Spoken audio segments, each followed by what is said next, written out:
In the past few years, politics in developed countries seem to have become increasingly polarized. Far-right parties have done well at the polls in Greece, Austria and France, while the radical left took power in Greece and is challenging for power in Spain and the UK. In the US, one of the presidential hopefuls on the Democratic side is a self-proclaimed socialist, while the Republican contest has been dominated by two anti-establishment candidates. So why is all this happening, and is polarization the new normal? Welcome to The Big Question, the monthly video series from Capital Ideas at Chicago Booth. I'm Hal Weitzman, and with me to discuss the issue is an expert panel. Luigi Zingales is the Robert C. McCormack Distinguished Service Professor of Entrepreneurship and Finance at Chicago Booth. He's the director of the Stigler Center for the Study of the Economy and the State and the author of the books Saving Capitalism from the Capitalists and A Capitalism for the People. And Amr Sufi is the Bruce Lindsay Professor of Economics and Public Policy at Chicago Booth. He's the co-author of House of Debt, How They and You Caused the Great Recession and How We Can Prevent It from Happening Again. Panel, welcome to The Big Question. Luigi Zingales, let me start with you because you wrote this article recently in the New York Times about how 4 years ago you pretty much predicted that Donald Trump might become a serious candidate for the US presidency. What was it that you saw then that others didn't see? I should say that you said your editor of your book at the time told you to take it out. It was too preposterous.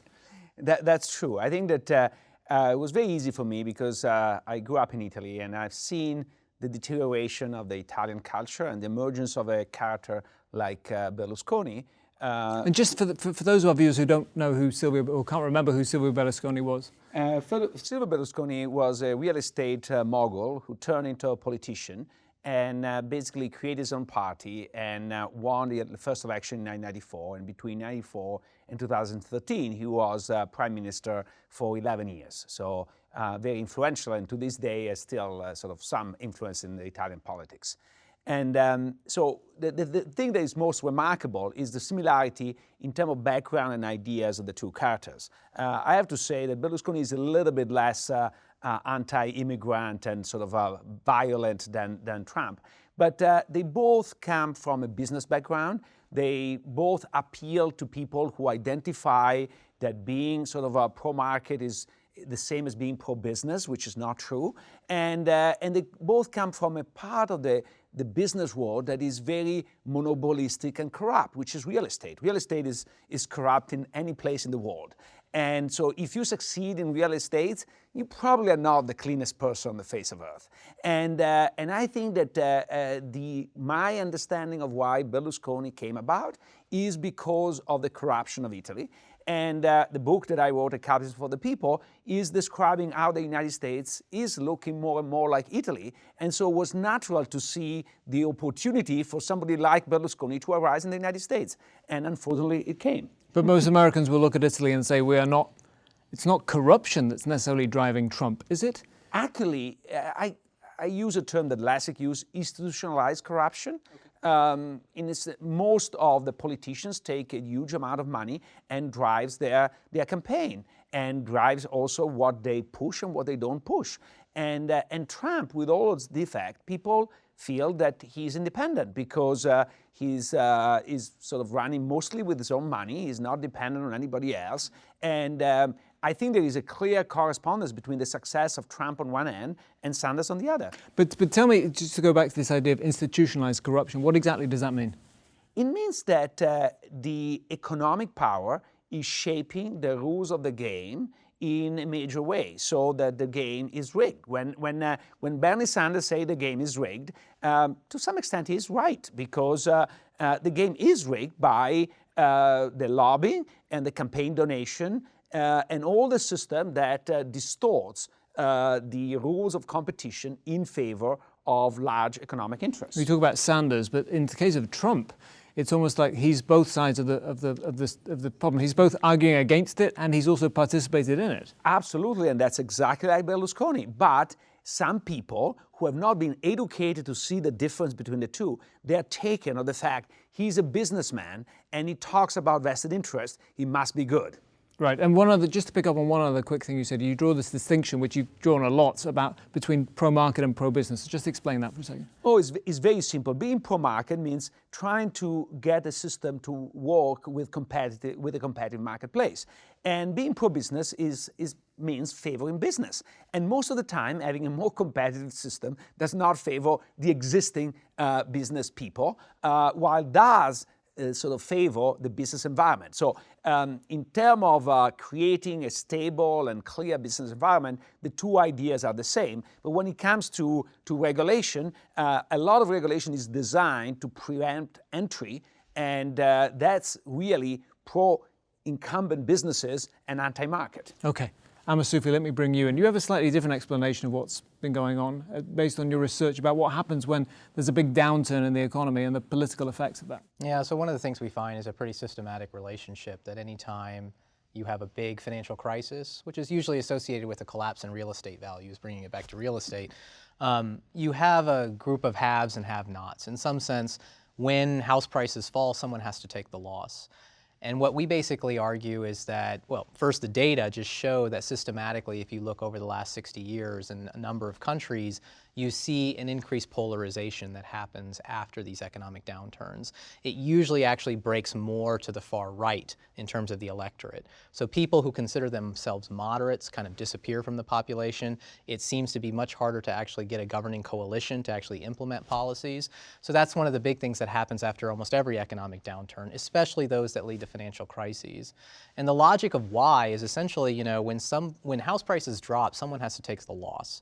And it oftentimes basically puts on this creditor-debtor relation that into a big disruption, because creditors don't want to take losses, debtors don't want to take losses. The government is usually going to step in and favor one of the two, and it usually leaves a lot of people very alienated in a similar way to what Luigi's talking about, where they feel the game is rigged.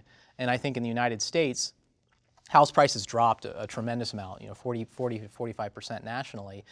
And it was very clear that the government basically went out and supported creditors to a very strong degree, in particular banks, whereas most homeowners were essentially left drowning underwater on their mortgages. And so that has left a mark on the population that I think people are still very angry about, and it thus leads to more polarization. But to be clear, is that a sort of mechanical effect? What is the actual effect? Because obviously we talk about Bernie Sanders. Yeah. Bernie Sanders is very upset, as are many people, about the 1%, about banks being bailed out and not homeowners.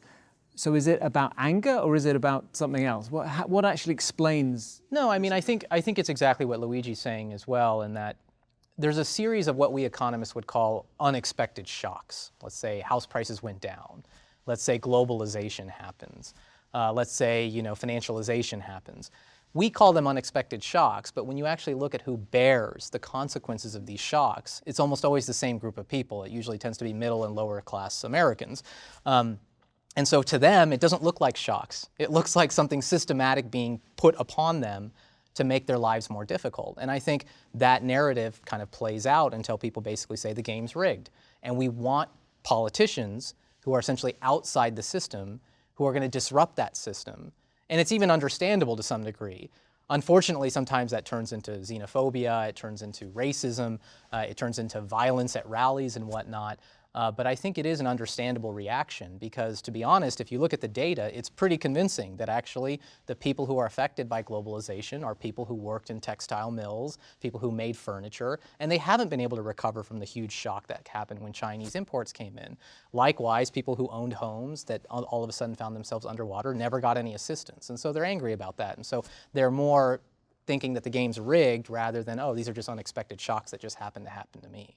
I understand, but so go on. Yeah, no, I agree with him that the crisis and the collapse of the real estate markets that were very important. But I feel was the straw, maybe a big straw, but that broke the camel's back. The problems were much more longer term. Now, my numbers might be a little bit old because still from my book that was 2012. But if you look at the progression of the median male worker, for example. And not because female are not important, simply because in the female case there's been an improvement due to reduced inequality. But the person entering the workforce today, the median worker, male worker entering the workforce today, makes less in real term than his father did. So many tension that always existed and will always exist are resolved by the fact that, number one, people feel that they are feeling better. So a high tide lifts all boats. So did we have problems of tension, inequality, etc. in the 60s? Absolutely. But when you have an economy that grows a lot, you don't care. Or look at now up to now in China. Well, we had a lot of social upheaval in the 60s. That's true, but not as radicalized as in this moment, in my view, and not as sort of dividing the entire country. There was a small minority that was complaining, and mostly in Vietnam, in the United States, about the Vietnam War, which is a completely different story. Today, we don't see those demonstrations because we don't have the draft. If we had the draft, the situation would be very different. But look at China. China is creating an enormous amount of inequality, but if you grow at 9% per year, everybody is lifted and they feel better. And the second, which I think here the crisis played a particular role, the second is that you are more willing to accept inequality if you think there is some sort of fairness in the rule of the game. When you perceive, and here I'm 100% with him, that you bail out the banks, but you don't bail out the homeowner, even when this was completely possible, I think that people feel angry, and this anger took some time to organize. We saw the Occupy Wall Street movement, we saw the Tea Party, and initially they were dismissed, but I think now they have progressed into Sanders on one hand and Trump on the other. I mean, one of the ways you can see the direct effect of these shocks on polarization, there was a recent study just released by David Autor at MIT, which I think is quite beautiful. It just shows, he looks at congressional districts that were most adversely affected by the Chinese import shock, which is basically textiles, furniture makers, basically. And he shows that if they're majority white, they go from having moderate Republicans to having very extreme right-wing Republicans. And if they're majority minority, they go from having basically moderate Democrats to having very left-leaning Democrats. And so it's, again, just this notion that what appeals to people when they're experiencing these shocks to their livelihoods, and I mean, the research is really compelling that the people who actually live in these cities don't easily recover. They don't just go out and find another job or are able to move easily. For whatever reason, they sit in those towns, and basically there's a lot of despair there. And you see exactly this phenomenon that the politicians they then associate with are the politicians that tend to be more extreme. And that's just you can see that relationship quite directly when you look at the Chinese import shock. It's pretty stunning. Do you think it's the downturn itself that leads to this kind of politics, or is it the response to the downturn, the austerity, the bailouts, and all the rest of it?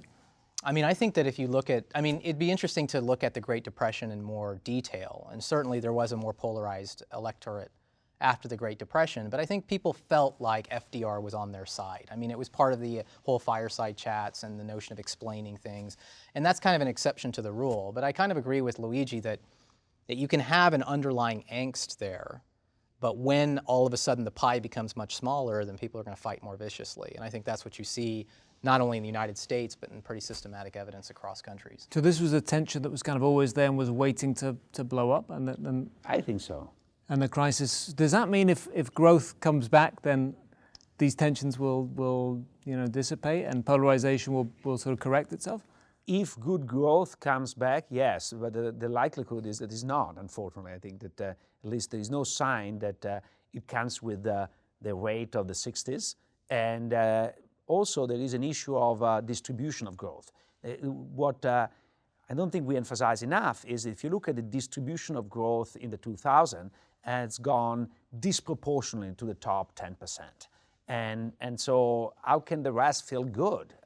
They don't. And these things may be linked, right? I mean, it may very well be that we can't get good growth because we have terrible policies coming out of the government because of patronage politics, because of special interests.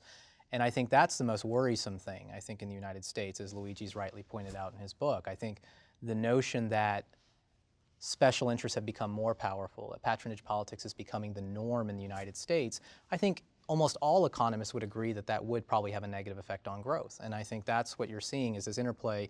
So in some sense, the people supporting Donald Trump, the people supporting Bernie Sanders, there is an element of truth in what they're complaining about, and that is that the overall country is made worse if the leading politicians are reacting only to special interests when they make their decisions. Well, that's what I wonder about crony capitalism. One of the biggest effects in the US on crony capitalism was the Citizens United decision that allowed vast amounts of corporate money to flow into politics. We're seeing that in this cycle, and we'll see it in future cycles. I mean, that's something that's unrelated to economic growth. So what impact has that had? First of all, people dispute actually if Citizens United made such a huge difference, in the sense that there was a huge amount in politics even before, and the trend has continued almost uninterrupted. I think that what has made a difference is mostly the concentration in donation in the electoral campaign. Now, most of the money does not come from individual donation, does not come from PACs, comes from super PACs. And that's disproportionately true for the leading candidates, with the exception of Sanders and Trump. And this is what is amazing. If we look at the distribution, the concentration of donation, there are two candidates that have very diffuse donation. One is because was able to raise a lot from small donation, the other because does not raise a lot.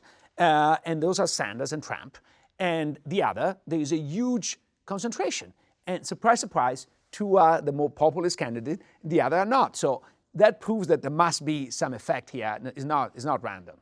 Okay, but I mean, if we look at the Congress, for example, congressional money is you've seen more and more corporate money flowing into congressional races, right? Oh, absolutely. But again, I'm not so They're sure. the people actually writing the legislation. No, absolutely. I'm not so sure how much. I'm not defending Citizens United, but I'm saying I'm not so sure that Citizens United made the technical changes that made the difference. Clearly, is part of a trend in which this is not only okay, but also sanctioned by sort of the Supreme Court, and so made the norm much more acceptable. I think that there was a period in which people were, believe it or not, embarrassed of getting a lot of money from a lot of concentrated donors. Today, they're not, or at least until recently were not. I think that now they started to try to hide it, but it became the norm. And let's remind us that our current president was the first one who ditched the public campaign financing for the presidential and took only private money for a presidential campaign. And this was in 2008, and it dwarfed McCain in fundraising, and of course win the election. And since then, nobody's even thinking about getting public funding for his campaign. So all this was pre-Citizens United, the president's against Citizens United, so it's not just Citizens United, it's much broader than that. Okay. Amasufi, you referred earlier to globalization. To what extent is this kind of part of the pains of adjusting to globalization? Is this mainly a phenomenon in developed countries, where the kind of workers you were referring to are most harmed by globalization? I mean, one of the things I think that I started to appreciate much more as an economist reading research is just how terrible insurance works. I mean, we have such good research now showing that people who lose their jobs in recessions end up seeing lower wages for the rest of their life. We have good research showing that people who graduate from college in the middle of a recession never are able to get as high a wages as the people who don't. These are all what we would call essentially idiosyncratic shocks to some degree that should be insurable, and they're just not. And so what's going on really is that it just seems like people are really subject to these big shocks, and if they don't have at least some semblance of a way out, then they're going to get very frustrated. And especially if on top of that, they feel like the shocks are not really shocks, but are being imposed upon them by the elite. So, that's why you see a lot of opposition to free trade. People say, oh, free trade only benefits the people at the top. If you're a worker in North Carolina that used to work in a textile mill, that's true, actually. It is going to very much have a negative effect on you. And so I think that's what we're seeing in a lot of advanced economies, is just we're seeing it play out. What happens when insurance doesn't work very well? Insurance meaning I can be affected by these shocks that are going to have very long-lasting effects on me. And I think what's more interesting, which I don't have as good a handle on, is why you then are more prone to supporting, say, far-right politicians who have xenophobic tendencies. It must be because in some sense you see these shocks as coming from outside. And so you start to blame, people in the external environment. But oftentimes the shocks are being generated by people within the same country, but that look the same as you. They may just have a lot more money. But that seems to be the pattern that you see in both Europe and the United States. So I think, first of all, is absolutely right. And if I may add one thing, I think it's easier to demonize somebody. So you need to demonize somebody. And people are angry enough that they need somebody to be demonized. So that's, I think, is the mechanism. But I will add to what he said is that globalization in the early phase was great for most of the West. and with middle effects on the rest of the world. And now things are turning around, and globalization is definitely great for China, India, or at least some part of China, India that can develop, etc., and remains great for one part of the American population. But it starts to hit a higher and higher level of income. So they're not just a textile manufacturer.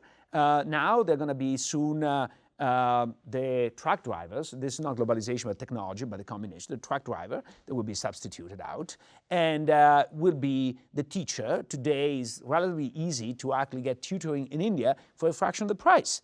And pretty soon will be just the average lawyer or the average economist. I think that we are going in what our late colleague Sherwin Rosen was calling a superstar economy, in which if you are a superstar, it's great. If you're not, it's not. And we economists are, in general, too cavalier in ignoring the redistributional aspect. We say, we can get the insurance going, and so this is a good thing overall. Yes, it's a good thing overall, but if you don't get the insurance, for a lot of people, it's not a good thing. And these people, fortunately, can vote, and that creates sort of they start to squeak and say, we want to change things. I mean, in our models, these shocks happen to people, they go back to college, or they move, or whatever. In the real world, none of those things happen. Like, people really are affected by these shocks. Sometimes they end up going on disability. That's a very common way people react to these negative job shocks. But in general, people are made worse off, and we need a better understanding of exactly why they don't behave as they do in our models.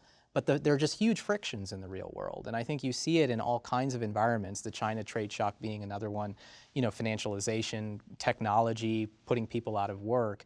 And people don't just go back to college. They don't just go back to school. Maybe they do to some degree, but much less than we would predict. And so you have these very long-lasting effects. And that's something that we have to appreciate more, I think, as economists. I think that we should also have our models behave more like real people. Yeah. Right?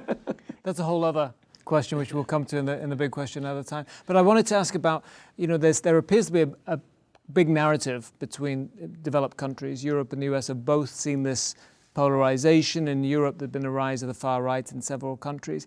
Is that fair that this is the same narrative, or are there really distinct factors? In the US, you have the Tea Party, and you have a more religious right, and in Europe, you have a whole flood of immigrants coming from Syria and elsewhere. I think that Eurozone crisis. Of course there are specificities. The migrant crisis in Europe is enormous, and the tension created by the Euro crisis are different. So we can't paint everybody exactly with the same brush. However, there is a common economic theme that maybe is less accentuated in Europe in terms of inequality than in the United States, but is common. And then there is also a common political theme that very often is ignored. And the political theme is that since the 80s, we have seen sort of the left losing the characteristic of the party of the people and becoming the Clinton Democrat that are basically in bed with business. And so for a while, this worked wonderful when everything was growing, etc. And now what you have is you have people from the left that say, wait a minute, who represents us? And also people from the right get upset of the fact that there is nobody representing the interests of the people at large. And so they created a mass. We see that this is particularly strong in Europe, but it will be coming in next election here too, is the disappearance of the Social Democrat. This is like amazing. So in Austria, they were annihilated. In France, they were. In Greece, they had been annihilated. In England, they've turned into old-fashioned socialists. So the Social Democrats, the Blairite, are disappearing. And instead of it are either the hardcore left-winger, a la Corbyn or a la Bernie Sanders, or you have some form of populist from the right. Would you include Obama in that Social Democrat? I think he's more nuanced, and I think he is less completely sold to business than the Clintons are. The Clintons are the prototype. Clinton and Blair are the prototype, and Schroeder in Germany. And he says, and I think it's enough to look at where they went after they end their career. So Schroeder got appointed chairman of Gazprom. Is like a socialist move. And Blair is becoming sort of an international star, paid like a Hollywood star. And Clinton the same. I see. Well, Amasufi, what about your views on the difference between Europe and the US? No, I mean, I think it's similar in a lot of ways on this debtor-creditor relation. I mean, I think that's where it's even more explicit in Europe than even in the United States, because in the United States, it at least is all within the same country, whereas in Europe, it's actually splitting on nationality lines, you know, Greece versus Germany. And so that's one of the big things you see that in Europe that's not so explicit in the United States. In the United States, it's more complicated. There's definitely a battle between debtors and creditors. You can think Occupy Wall Street as being very much the pro-debtors. You can think of Bernie Sanders talking about student debt, but it's not as, you know, in Europe, it's really like these northern countries and these peripheral countries, and it's so explicit when you ask questions like, you know, how much do you think Greece should be allowed to renegotiate? Germans, you know, say 70% say absolutely not, whereas people in the peripheral say, oh yeah, of course we should be able to renegotiate the debt downward. So that conflict is very pervasive and very sharp, although I guess over time it's probably diminishing. The creditors have won in every way. So at some point, I guess the debtors either just get angry or just give up. But it's no longer a fight anymore in some sense. It's already been won by one party. Okay, well I don't want to end on that. That's more depressing though. Let's move. Let's be more upbeat. Luigi, what would be the what would be a good thing that US could do or Europe could do to in terms of public policy to attack crony capitalism? So I think that my hope for the United States is that the Trump experience will really force the Republican Party or a party of the center-right to regenerate itself, understand what it stands for. I think that it should have done it in 2008 and failed to do it at a temporary victory at the cost of a Trump phenomenon later on. And of course, because it's always a dance in politics, this will force also the left to regenerate. And so probably this election will be won by Clinton, but I don't think that the Democratic Party will be the same that was under her husband. And past Clinton, the left will be extremely dominant. So we're going to see a new political game in the United States. And that really is optimistic. Hillary Clinton, who's the person you were just saying, was kind of the example of the corporate liberal. Yes, but will be a temporary phenomenon. $275,000 speeches on Wall Street. Yes, but it's a temporary phenomenon. I look past that. Okay, all right. Yeah, I mean, I think Luigi's doing a great job of this. I think we talked about Jon Stewart. I think the reason for optimism, in my view, is that at some point the people get fed up of special interests, and at some point it becomes something within the culture to actually call it out and really say, look, this is absolutely outrageous. You know, Luigi, growing up in Italy, has seen it for a long time, so he's already reached that point a long time ago. We Americans, like I grew up here, it's just us, we're starting to see it firsthand, you know, now, and I think that there has been a reaction, which is a good thing. It has to be managed carefully because I think, you know, sometimes some of the proposals that are made by people who, on behalf of the people, can be really bad proposals, but at least having a culture in which it is looked down upon to take money from special interests and just serve their interests and that's it, that's considered something that is, you know, antithetical to true public service. That, once you get that embedded in the culture, hopefully you can start to get better outcomes at the political level. And in my view, in the last 15 years, and that partially described me, if you could have told me 10 years ago a guy like Bernie Sanders would have any success at all, I think he's having success precisely, whatever you believe about his policies, is he's tapped into something that really there is something wrong with a candidate like Hillary Clinton, that even though if you may ultimately agree with some of her policies, but the fact that she takes so much money from bankers, the fact that she's associated with, you know, her husband who's taken money from finance, so much money from finance, that there's something wrong with that. Foreign countries. From the foreign Clinton countries. Foundation is financed by foreign countries. She was Secretary of State, and she was going along with the Clinton Foundation on the side. See, someone who's grown up in Italy can recognize it immediately, and so soon that's my comparative advantage. Yes. At some point, Americans will be able to recognize it easily as well. All right. Well, I'll take that optimistic point and we'll end there. My thanks to our panel, Luigi Zingales and Amasufi. For more research, analysis and commentary, visit us online at chicagobooth.edu/capideas and join us again next time for another Big Question. Goodbye.